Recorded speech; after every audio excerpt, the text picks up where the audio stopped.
Hi guys, welcome back to my another reaction video.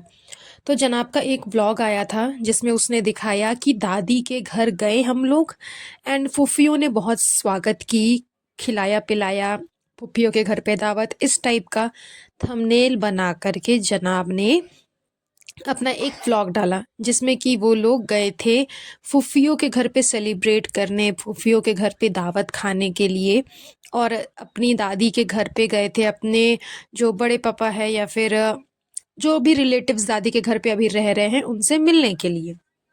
सबसे पहले मेरा ये क्वेश्चन है जनाब से कि जब आपको उनके घर जाना ही था तो फिर आपने अंधेरा होने का क्यों वेट किया, मतलब रात को क्यों निकले जाने के लिए? आप पहले भी जा सकते थे कि हाँ हम पहले चले जाते हैं उनके घर पे, बिकॉज आपके साथ आपके फादर है जो कि ऑलरेडी उतने स्टेबल नहीं है। उनको लेकर के छोटी छोटी गलियों में अंधेरे में रात में जाना, ये कहाँ से मतलब लॉजिक है? ये जनाब अपने कन्वीनियंस के अकॉर्डिंग अपने फादर तक को कुछ नहीं समझते कि फादर की क्या स्टेबिलिटी है, वो सही से जा पाएंगे नहीं जा पाएंगे। हाँ, इसको प्रॉपर व्लॉगिंग शूट ज़रूर करना है बट पापा के कंफर्ट का बिल्कुल ध्यान नहीं रखना है। अब ये बोलेंगे दावत था तो रात को ही दावत था, रात को था तो तुम पहले से चले जाते ना। तुम्हें एक जगह तो जाना नहीं था, तुम्हें दो तीन जगह जाने थे, तो तुम पहले से निकल करके चले जाते, दोपहर को चले जाते, जब अंधेरा नहीं होता है उस टाइम पे चले जाते, एक फूफी के घर उस समय चले जाते, नेक्स्ट वाले के घर कुछ देर के बाद चले जाते, तो इतना अंधेरा नहीं होता। रिटर्निंग आने में तुम लोगों को अंधेरा होता तो उस टाइम से वापस घर आना था, आराम से गाड़ी पे बैठ करके घर आ जाते। इस तरह से इसके जो फादर है वो दोनों जगह जा पाते। आपको ध्यान में होगा, आप लोगों ने देखा होगा कि इसने अपने फादर को फूफी के घर नहीं लेके गया। ये क्यों? क्योंकि बहुत अंधेरा था, बहुत छोटी छोटी गलियां थी और लाइट नहीं आ रही थी गलियों में। इस वजह से पापा नहीं जा पाएंगे उतना ऊपर चढ़ करके सीढ़ियों से। दैट्स वाई इसने अपने उस पापा को उस फूफी के घर में नहीं लेके गया। तो यही चीज़ मैं भी बोल रही हूँ कि जब तुम्हें पता था कि ये सिचुएशन होगा देन तुमने पहले से क्यों नहीं इस चीज़ को प्लान किया और तुम पहले से क्यों नहीं अपने फादर को वहाँ पे लेकर के गए? तो इनको जानबूझ करके ये चीज़ करनी है कि पापा ज़्यादा किसी से इंटरैक्ट ना हो, ज़्यादा बातचीत ना करे, पापा ज़्यादा लोगों से घुले मिले नहीं, अदरवाइज फिर उनका मन लग जाएगा तो उनको वहाँ से आने का मन नहीं करेगा। जाहिर सी बात है, हर इंसान को ये चीज़ होती है कि अच्छा मेरी बहन है, मेरे फादर के घर के लोग हैं, मेरे भाई है, मेरे रिलेटिव्स हैं, तो इनके साथ मुझे अच्छा लग रहा है, खुशी महसूस हो रही है, स्टार्टिंग से वो वहाँ पे रहे हैं, तो ये सारी चीज़ें हुई है, तो उनको भी थोड़ा सा कनेक्शन फील होने लगेगा, फिर उनका भी मन लग जाएगा, उनको भी वहाँ से जाने का मन नहीं करेगा। तो ये जनाब चाहता है कि ऐसा ना हो। अगर ऐसा हो जाएगा तो इन सबको यहीं पे रहना पड़ जाएगा और कोई वापस मुंबई नहीं जा पाएगा अपनी लग्जरियस लाइफ जीने के लिए। इसीलिए ये लोगों से इंटरेक्ट नहीं करने देता अपनी किसी भी फैमिली मेंबर को। First thing. Second thing is that कि इतना जो ड्रामा ये लोग दिखा रहे थे कि हम फूफी के घर गए, इतने सारे गिफ्ट्स लेकर के, ये लेकर के, वो लेकर के, और फिर चुपचाप जा कर के बैठ गए जैसे कि कितने बड़े मेहमान आ गए हैं। नॉर्मली आप देखोगे ना कि जब कोई लेडीज़ किसी दूसरे के घर पे जाती है ना, कोई फैमिली मेंबर्स किसी दूसरे के घर पे जाते हैं, स्पेशली जब उसमें लेडीज़ भी इन्वॉल्व होती है, तो सामने वाला भले आपकी खातिरदारी करने के लिए आपको बुलाया है, बट जो लेडीज़ होती है ना, घर की बहुएं जो होती है, वो जा कर के हाथ बटा देती है कि अच्छा आप भी बैठो ना, मैं साथ में मिल करके हम लोग सब निकाल लेते हैं, फिर हम लोग सब साथ में खाएंगे। बट यहाँ मैडम बेशर्मों की तरह पैर पसार करके बैठ गई है कि हाँ हाँ हाँ मुझे ला करके दो, मैं यहाँ पर तो ठूस नहीं आई हूँ, मुझे तो सिर्फ खाना ही खाना है। एंड देन वो बैठ करके शूट कर रही है ब्लॉग कि हाँ ठीक है हमको ला करके देगा खाने के लिए, देन फिर मैं मुंह उठा करके खा लूंगी क्योंकि हम तो खाने के लिए आए हैं ना। सेम एंड इज चबूतरा, सेम टू सेम वो भी किसी के घर पे बात पे जाएगी, देन मुंह उठा करके बैठ जाएगी एंड फिर उसको ला करके दो सामने में और वो भैंस जैसा खाते रहेगी और वो खाती भी रहती है।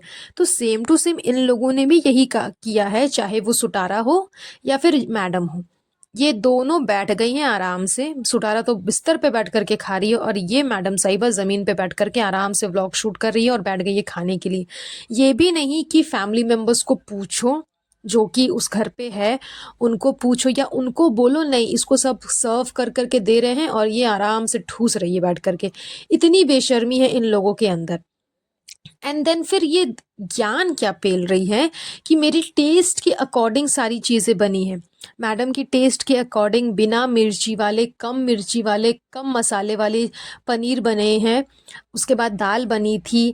इनके बेटे के लिए स्पेशली कपड़े खरीद करके दिया गया। मैडम को चूड़ियाँ खरीद करके दी गई, शॉल खरीद करके दिया गया, जनाब को पैसे दिए गए। इनकी हर एक चीज़ का ध्यान रखा गया कि ये लोग आ रहे हैं तो इनके मन मुताबिक सारी चीज़ें करनी है। But on the other hand क्या ये लोग ऐसा कर रहे थे? क्या ये लोग ऐसा करते भी हैं? इनकी फूफी जब आती है महोदया, बाय द वे कभी अगर आ जाती हैं, देन क्या ये लोग भी उनके इस टेस्ट के हिसाब से उनके अकॉर्डिंग ऐसा करते हैं? बिल्कुल भी नहीं। तुमने अपनी फूफियों को या फिर अपने बड़े पापा को क्यों तुम लोगों ने मॉल नहीं लिया, लेकर के गए तुम लोग कि चलो हमारे साथ आप शॉपिंग करना, आप हमारे साथ चलो, हम आपको मॉल में शॉपिंग करवाते हैं, मॉल में आपको जो खरीदना होगा आप वो खरीदना, जो टेस्ट है आपका उस टेस्ट के अकॉर्डिंग सारी चीज़ें खरीदना। क्यों नहीं करवाते हो? क्योंकि इनको पता है कि ऑन रिटर्न इनको कुछ भी नहीं मिलने वाला है, उनसे कुछ भी इनको हासिल होने वाला नहीं है, इसीलिए उनके पीछे खर्च नहीं करते। जिनसे हासिल होने वाला है उसके पीछे खर्च करते हैं। जैसा कि आप देख लो, नाज़ा खाला हो, उसकी बच्चे बच्चे हो, उसके पीछे ये लोग खर्च करते हैं, मेहर के पीछे खर्च करते हैं, क्योंकि उनसे कंटेंट मिलता है। उनको लोग इनके ब्लॉग्स में देखते हैं, पहचानते हैं। बट इनके बड़े पापा को, इनकी फुफ्फियों को ना तो कोई पहचानते हैं, ना तो कोई जानते हैं इनके ब्लॉग्स में, तो उन कोई फ़ायदा नहीं होने वाला। और लोग उतना देखना भी नहीं चाहेंगे क्योंकि इनके ब्लॉग्स में कभी देखा नहीं है। हाँ, उसी की जगह बेटी खाला रहे, नाज़ा खाला रहे तो लोग ज़्यादा देखेंगे क्योंकि उनको हमेशा इनके ब्लॉग्स में देखा गया है। इसीलिए उनके पीछे ही ये खर्च करते हैं। पर दाद देना चाहूँगी इस बात की कि इनकी फैमिली मेंबर्स कितने ज़्यादा इस चीज़ को लेकर के ध्यान में रखते हैं इस बात को कि मैडम आई है तो उसके टेस्ट के हिसाब से खाना बनना चाहिए, जैसा उसको कम मिर्ची वाला पसंद है। और ये ड्रामा क्या है मैडम? अब तो ये ड्रामा तुम छोड़ दो कि तुमको कम मिर्ची खाना है, तुमको कम तेल मसाला खाना है। जो औरत हर दूसरे दिन जियो मॉल में जाकर के बाहर का खाना ठूस करके आती है, बाहर की चाय पीती है फुल चीनी वाला, कैफ़े में जाकर ओए चूरोस खा करके आती है, तो कभी चाय पीती है तो कभी कुछ और खा करके आती है, उसको ये चीज़ बोलना कि उसको कम मसाले वाली चीज़ें खाना है और उसी टेस्ट के अकॉर्डिंग लोग ध्यान दे रहे हैं, ये तो मतलब सरासर नौटंकी है। ये नौटंकी तुम और कितने दिन तक कैरी करोगी कि हाँ तुम्हें मना है और तुम नहीं खा रही हो? तुम तो हर दूसरे दिन मुंह उठा करके पहुंच जाती हो, कभी थाली खाने के लिए, कभी कुछ खाने के लिए, कभी बर्थडे सेलिब्रेशन चल रहा है, कभी रेस्टोरेंट में जाके घूमना है, कभी खाना है, कभी पीना है, कभी बाहर घूमने जाना है तो वहां जा करके खाना है। मतलब सारी चीज़ें हो रही है। ये सब नौटंकी मैडम दिखाने की कोई ज़रूरत नहीं है कि तुम बाहर का नहीं खा रही हो, कम तेल मसाला वाला खा रही हो। बट हाँ, सामने वाला इस चीज़ की ध्यान दे रहा है, वो इस चीज़ पे मतलब ये सोच लो कि उनके दिल दिमाग में इनके लिए कितनी ज़्यादा अहमियत है और इनके दिल दिमाग में उनके लिए कितनी ज़्यादा अहमियत है वो साफ पता चल रही है। तो ये लोग बहुत ज़्यादा दोगले इंसान हैं जो सिर्फ और सिर्फ अपने फ़ायदे के लोग से बात करते हैं, अपने फ़ायदे के लोग से मतलब रखते हैं, दूसरे से कोई मतलब नहीं है इनको। दूसरा भाड़ में जाए, चूल्हे के भाड़ में जाए, इनको कोई फ़र्क नहीं पड़ता।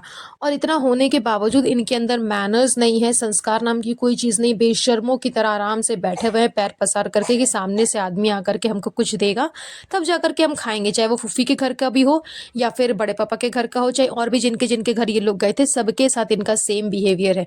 बस सबके बच्चों को 500-500 रुपए का पैसा थमा दिया कि लो तुम लोग रख लो, हो गया, इनका काम पूरा हो गया।